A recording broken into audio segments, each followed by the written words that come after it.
আসসালামু আলাইকুম। মানে গত কয়েকদিন যাবৎ একটা জিনিস ফলো করতেছি। খালি আন্দোলন আর আন্দোলন, খালি আন্দোলন আর আন্দোলন। একটার পর একটা চলতাছে, দাবি দেওয়া চলতাছে। কথাই আছে না যে সোজা আঙ্গুলে কিন্তু ঘি ওঠে না ভাই। হ্যাঁ, আর কুকুরের লেজ সোজা হয় না। কুকুরের লেজ সোজা করতে গেলে কি লাগে জানে? যে ফিটনা লাগে, ডান্ডা। হ্যাঁ, আপনার গতকালকের আগের দিন গেলাম ওই যে আপনার গ্রিন রোডে।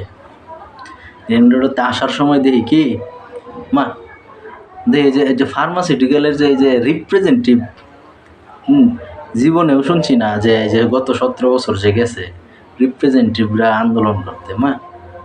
যায় দেখি রিপ্রেজেন্টেটিভরা আন্দোলন করতেছে, আমাদের দাবি মানতে হবে, এই করতে হবে, সেই করতে হবে। আচ্ছা, তো দেখে ডেকে আইলাম। আবার পরে বাসায় আইলাম। বাসায় পরের দিন শুনি কালকের ঘটনা আনসার আনসার বাহিনী দাবি দেওয়া নিয়ে নামে পড়ছে। আনসার বাহিনী ছাত্রদের উপরে হামলাও করছে। আচ্ছা, গেল পরে তো আর যে 7 মিনিটও টিকছে না আর কি। কয় না যে মায়ের উপরে ওষুধ নেই। গেল পরে একটু আগে খবর পাইলাম রিক্সাওয়ালা ব্যাটারি আর প্যাডেল একজন আরেকজন সহ্য হইতেছে না। কি যে কইয়াম ভাই, কিছু বলার মতো কিছু নাই। আচ্ছা, এখন আবার শুনতেছি কি পল্লী বিদ্যুৎ অফিসের যে কর্মকর্তারা তারা নাকি কর্মবিরতিতে যাবে। আপনি একটা জিনিস চিন্তা করেন ভাই, দেশের এরকম একটা দুর্যোগপূর্ণ সময়, হ্যাঁ, এক স্বৈরাচার সরকারকে হটানোর পরে যে অন্তর্বর্তীকালীন সরকার যে আসার পরে বন্যা, হ্যাঁ, বাংলাদেশের প্রায় 50 লক্ষ মানুষ প্রায় বন্যা কবলিত। এই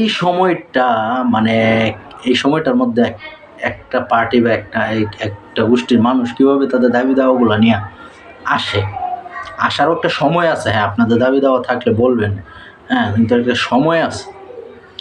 ডক্টর ইউনূস, আমি ব্যক্তিগতভাবে ভাবছিলাম যে না, উনি কিছুদিন থাকুক, দেশের কিছু কাজকর্ম করুক, যাতে দেশের উপকার হয়। হ্যাঁ, তো আমার মনে হয় না উনি যে মন মানসিকতার মানুষ আর দেশের মানুষ যা শুরু করছে, আমার মনে হয় না উনি এদেরকে সাইজ করতে হবে। ওদেরকে সাইজ করতে হইলেও মুঘল লাগবে, এবং ওদেরকে সাইজ করতে হলে আপনার নির্বাচনের সংসদীয় সরকার গঠন করতে হবে। এছাড়া এদেরকে সাইজ করা সম্ভব না। আপনি একটা জিনিস চিন্তা করেন, আমি বর্তমান সরকারের যে উপদেষ্টা মণ্ডলী রয়েছে, আমি তাদেরকে অনুরোধ করব যে দ্রুত সময়ের মধ্যে আপনারা রাজনৈতিক দলগুলোর সাথে আলাপ আলোচনা করে একটা সুষ্ঠু এবং নিরপেক্ষ নির্বাচনের ব্যবস্থা করেন।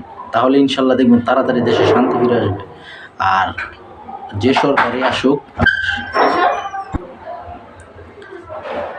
সরকারই আসুক তারা এইটা ভাবতে পারবে না যে তারা শেখ হাসিনা সরকার বা আওয়ামী লীগ সরকারের মতো দুর্নীতি করবে, হ্যাঁ, টাকা লুটটুন রাহাজানি এগুলো করবে। এটা সুযোগ আর এখন নাই, কারণ বর্তমান দেশে ছাত্র আন্দোলন বা বৈষম্য বিরোধী ছাত্র আন্দোলন কিন্তু একদম সজাগ দৃষ্টি এবং অ্যাক্টিভ রয়েছে। আপনারা এই কথা চিন্তা করলেও বা যে কোনো দলে যদি এটা চিন্তা করে যে আমরাও ক্ষমতায় গিয়ে এই করবো সে করবো, সেটা কিন্তু আদৌ সম্ভব না, এবং এটা কোশ্চেনকালও হবে না।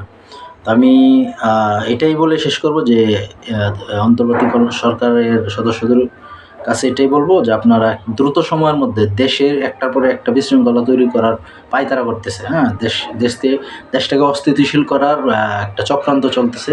এটা যাতে না হয় সেজন্য আপনারা দ্রুত সময়ের মধ্যে একটা নির্বাচনের ব্যবস্থা করেন এবং দেশকে সংসদীয় পদ্ধতিতে ক্ষমতায় বসান। দেখবেন সব কিছু ঠিক হয়ে গেছে। কথায় আছে মায়ের উপরে ওষুধ নাই, ডান্ডা দিলেই সব ঠান্ডা। আসসালামু আলাইকুম রহমতুল্লাহ।